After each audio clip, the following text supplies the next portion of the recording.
नमस्कार। कोविड-19 के महामारी संकट से उबरने में आत्मनिर्भर भारत अभियान योजना बहुत कारगर साबित होगी, जिससे एक महत्वपूर्ण भारत की रचना होगी, संरचना होगी। इस आर्थिक पैकेज से बहुत से लोगों को लाभ मिलेगा। आज हम बात करते हैं ग्रामीण क्षेत्रों के लोगों को के लिए क्या लाभ मिलेगा, प्रवासी मजदूर जो आ रहे हैं उनको किस तरह से इस योजना का लाभ मिलेगा। आज इन्हीं बिंदुओं पर चर्चा करने के लिए हमने अपने कार्यक्रम में आमंत्रित किया है डॉक्टर प्रदीप कुमार मिश्र जी को। डॉक्टर साहब, स्वागत है आपका हमारे कार्यक्रम में। डॉक्टर साहब, आपसे जानना चाहेंगे कि इस योजना से जो ग्रामीण क्षेत्र के लोगों को किस तरह से लाभ मिलेगा। देखिए, मैं इसको दूसरे ढंग से देखता हूँ। जो ग्रामीण आत्मनिर्भरता की बात की जा रही है, ये बहुत सही उचित समय है जी। उचित इसलिए मैं कह रहा हूँ क्योंकि पहले गांव में किसान हुआ करता था, किसान आज भी है जी। किसान अन्न उत्पादन करता था और वो अन्न हम जो है बाजार में लाते थे, उसको प्रोसेस करते थे और उसके बाद हम उपभोग करते थे जी। लेकिन स्थिति इस समय थोड़ी और बदली है। हमारे पास गाँव में कुछ स्किल्ड यूथ आए हैं, जिनके पास जिन्होंने बम्बई में, दिल्ली में, सूरत में जगह जगह जाकर बहुत सी चीज़ें सीखी हैं जी। तो मैं इसको दूसरे अपॉर्चुनिटी के रूप में देखता हूं कि हमारे पास एक किसान है, साथ ही में वहां पर युवा है जिसके पास स्किल है। तो मैं कहूँगा कि किसान केवल अपना अनाज न बेचे, साथ ही साथ उसको प्रोसेस करके वैल्यू एडिशन करके जब वो देगा तो क्या होगा कि उसकी आमदनी बढ़ेगी। और जो हमारे माननीय प्रधानमंत्री जी का एक सपना है कि हमें किसानों की आय दुगनी करनी है और साथ ही साथ हमें लोकल प्रोडक्ट को आगे ले आना है, लोकल के लिए वोकल होना है। तो जरा सोचिए कि वो स्थिति कितनी बढ़िया होगी कि जब एक किसान पैदा कर रहा है, वहीं पर बैठे युवा उसको प्रोसेस कर रहे हैं, और शहरों में बैठे युवा जिनके पास IIT की डिग्री है, IIM की डिग्री है, उन्होंने MBA किया हुआ, उनको मार्केटिंग का अच्छा एक्सपीरियंस है। इन तीनों का जब नेटवर्क बनेगा तो आप सोच सकती हैं कि भारत के विकास में कितना बड़ा योगदान होगा। तो मैं पहली चीज़ ये देखता हूं कि एक ट्राई पार्टी अरेंजमेंट होना चाहिए, जहां किसान, लोकल यूथ और शहरी यूथ मिलके प्रोसेस करके प्रोडक्ट जाए। उससे क्या होगा, जो हम विदेशों से मंगा रहे हैं चीज़ें उसको हम कम करेंगे और लोकल चीज़ को प्रमोट करेंगे। यही नहीं, मैं तो यहाँ तक चाहूँगा कि जो युवा है शहरों का, जो भटका हुआ युवा मैं कह सकता हूँ, जो बार बार इटली के प्रोडक्ट को यूज कर रहा है या विदेश के प्रोडक्ट को यूज कर रहा है स्नैक्स में जी।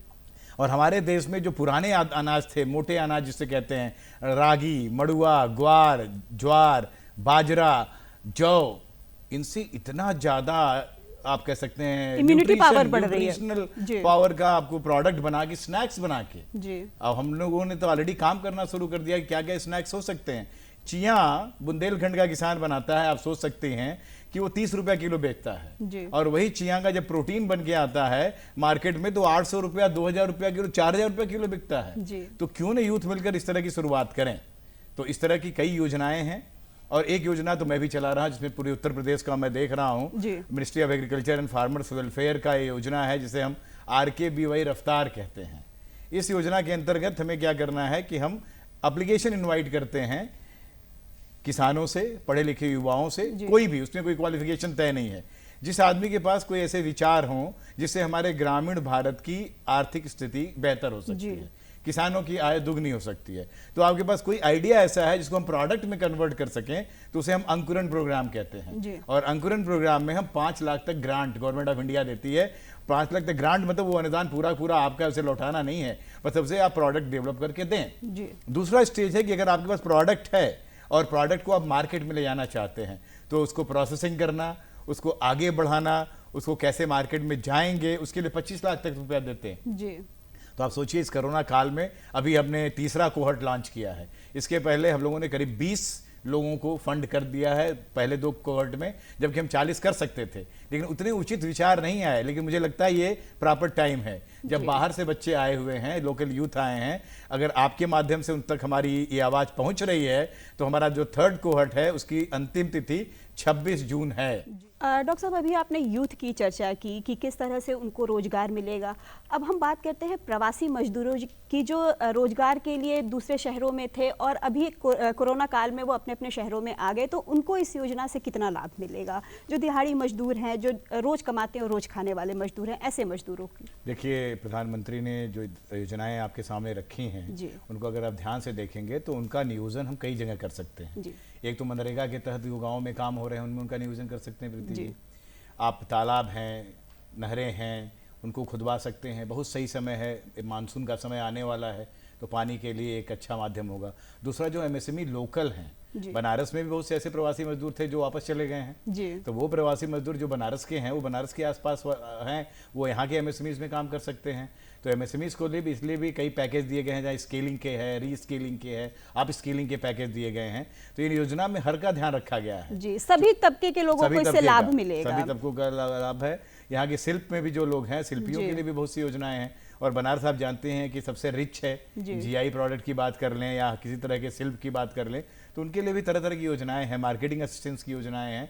तो हमें कहने का मतलब है कि एक होलसम एटीट्यूड है जिससे हर आदमी को कुछ न कुछ मिले। अगर वो कुछ करना चाहता है तो उसके लिए सहयोग है। हर तरह के बैंक भी आगे आ रहे हैं, सरकारी योजनाएं भी हैं, जो माइक्रो फाइनेंस कंपनीज हैं वो भी हैं। जी डॉक्टर साहब, लघु मध्यम और सूक्ष्म उद्योगों की अगर हम बात करें तो किन किन उद्योगों को ज़्यादा इसमें फ़ायदा होगा? देखिए, अभी तो आप कह सकते हैं कि हर तरह के उद्योगों को फायदा होने जा रहा है भाई। देखिए, इंफ्रास्ट्रक्चर से लेके आप जाते रियल एस्टेट को भी अब शुरुआत होना है, आईटी इंडस्ट्रीज को भी होना है, बल्क फूड प्रोडक्ट का है, केमिकल्स का है। तो जिस तरह के उद्योग धंधे की बात कर लें, अभी 2-3 नए आयाम जुड़ गए। अब लोगों का आयुर्वेद पे ज्यादा भरोसा हो गया, तो आयुर्वेदिक औषधियों पर भी ज्यादा काम होगा। तो आप कह सकते हैं कि औषधि खेती पर भी ज्यादा काम करना होगा। जी, हर्बल खेती के बारे में आपसे जानना चाहेंगे कि किस तरह की हर्बल खेती करें जिससे हमारे किसान भाइयों को ज्यादा से ज्यादा लाभ हो सके। अब आप देखिए, इस क्षेत्र में मैं 2-3 चीजें बताना चाहूंगा। एक तो यह है कि मोरिंगा का एक ऐसा पेड़ है, सहजन, जो बड़े आराम से होता है। सहजन अगर आप खेती कर लें और साल में 3-4 कटाई कर लें तो उसकी पत्ती को ड्राई करके पाउडर बना के बेचें। अगर केवल ड्राई करके पत्ती बेचेंगे तो 60 रुपया किलो, पाउडर बना के बेचेंगे तो 180 रुपया किलो। और उसका हर पार्ट यूजफुल है, उससे इतने अब मोरिंगा के टी आ रहे हैं, तो कई तरह के प्रोडक्ट हैं आपके। उसके बाद लेमन ग्रास ऑयल का है, खस का है, रोज ऑयल का है, एलोवेरा का है, जिसमें आपको ज़्यादा जानवरों से भी परेशानी नहीं होने वाली है। तो एक रेंज है औषधि खेती का। और बायो एनर्जी डेवलपमेंट बोर्ड है, सीमैप है, तरह तरह की एजेंसीज हैं जो उसमें हेल्प करने के लिए तैयार है। राइट फ्रॉम बीज देने से लेके, अगर आप एफपीओ बनाते हैं, फार्म प्रोड्यूसर कंपनी बनाते हैं, तो आपको बीज भी मिलेगा, आपको टेक्नोलॉजी भी दी जाएगी, आपको मार्केटिंग असिस्टेंस भी दी जाएगी। मैं कुछ देर पहले जब बात कर रहा था मोटे अनाजों का, तो उसमें कई ऐसे प्रोडक्ट हैं, जैसे आप देखिए सोनभद्र में जाइए, महुआ के इतने पेड़ मिल जाएंगे। अब महुआ, अगर एक नया उद्यमी पैदा हो जो महुए का कुकीज़ बनाए, तो आप उसके न्यूट्रिशनल प्रोडक्ट बना सकते हैं। जो 14 रुपया किलो आप बेच रहे हो गाँव में, उसका सत्तू बना दीजिए, आटा बना दीजिए, उसका बार्ली बना दीजिए। आप देखिए ना, उसके छोटे छोटे आप जो जैसे दलिया बनाते हैं, जौ का भी दलिया बना सकते हैं। तो एक वैल्यू एडिशन से आपको बहुत सी चीज़ें मिलने वाली है, तो इस पर ध्यान देना होगा। अगर आप तालाब बना रहे हैं मनरेगा में, उसमें मछली पालन शुरू करिए, उसमें भी 75,000 रुपये सरकार दे रही है और तरह तरह के असिस्टेंस है। फिर उसी में आप मोती पालन भी शुरू करिए, क्योंकि मोती पालन एक बहुत बढ़िया एक तरह से व्यापार है जो आप शुरू कर सकते हैं। एग्रीकल्चर में भी नए नए एक्सपेरिमेंट आप कर सकते हैं। हाइड्रोपोनिक्स है, एक्वापोनिक्स है। तो जो नए लड़के हैं जिनको लगता है कि हम पढ़े लिखे हैं, हमें कुछ अलग करना है, तो आप अलग करिए ना। एक्वापोनिक्स में आप क्या करेंगे, मछली और अनाज दोनों के बीच में आप एक तारतम्य बनाते हैं कि अगर अनाज के लिए कुछ डाल रहे हैं, वो उसका जो वेस्ट प्रोडक्ट है मछली खाएगी, मछली का वेस्ट प्रोडक्ट खाद के रूप में अनाज को मिलेगा।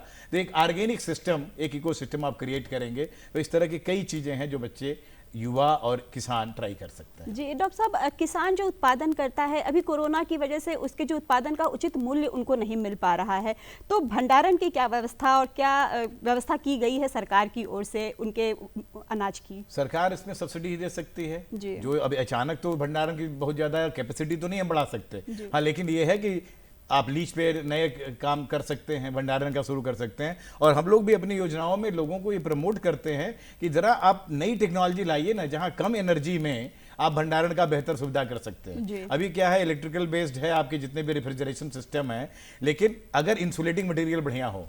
अभी मैंने सिरेमिक इंजीनियरिंग के स्टूडेंट को हम लोगों ने फंड किया कि लो कास्ट रेफ्रिजरेशन मटेरियल आप क्रिएट करो, इंसुलेशन मटेरियल क्रिएट करो। तो एक छोटे छोटे जगह, क्योंकि देखिए भंडारण इतनी बड़ी समस्या है इस देश के लिए। हमारा गरीब किसान, जिसको आप गरीब कहते हो, ये 135 करोड़ लोगों के लिए ही खाना नहीं उत्पादन करता, 400 करोड़ लोगों के लिए खाना उत्पादन करता, फिर भी भुखमरी है। तो गलती किसान की नहीं है, गलती प्रशासन में कहीं ना कहीं जो लोग काम कर रहे हैं या हमारे ऐसे इंजीनियर्स की है जिन्होंने बढ़िया और सस्ता शायद भंडारण विकसित नहीं किया। तो इसमें बहुत काम करना है अभी इस क्षेत्र में। भंडारण की उचित व्यवस्था होनी चाहिए ताकि उनके अनाजों का उचित मूल्य उनको मिल सके। डॉक्टर साहब, और भी कौन कौन सी योजनाएं हैं जो सरकार द्वारा चलाई जा रही है, उसके बारे में आपसे थोड़ी चर्चा करना चाहेंगे? मैं तो कह रहा हूँ कि सरकार के पास वो सारी योजनाएं हैं जो हर स्टेज पे है। अगर मैंने कहा कृषि की गुणवत्ता बढ़ाने के लिए क्या करें? गुणवत्ता से अब जैसे सॉइल टेस्टिंग के लिए उन्होंने तरह तरह के आपको इक्विपमेंट देना शुरू किया। आप टेस्टिंग करें सॉइल के हिसाब से, आप रोटेशनल क्रॉप पे जाएं, केवल गेहूं और चावल पे न अटके रहें। प्लस सरकार ने ये कहा कि जरूरी नहीं है कि आप जहां कहा जाए वहीं बेचिए, आप कहीं भी बेच सकते हैं। ये बहुत थोड़ी सी स्वतंत्रता मिली किसान को कि आप कहीं जा सकते हो।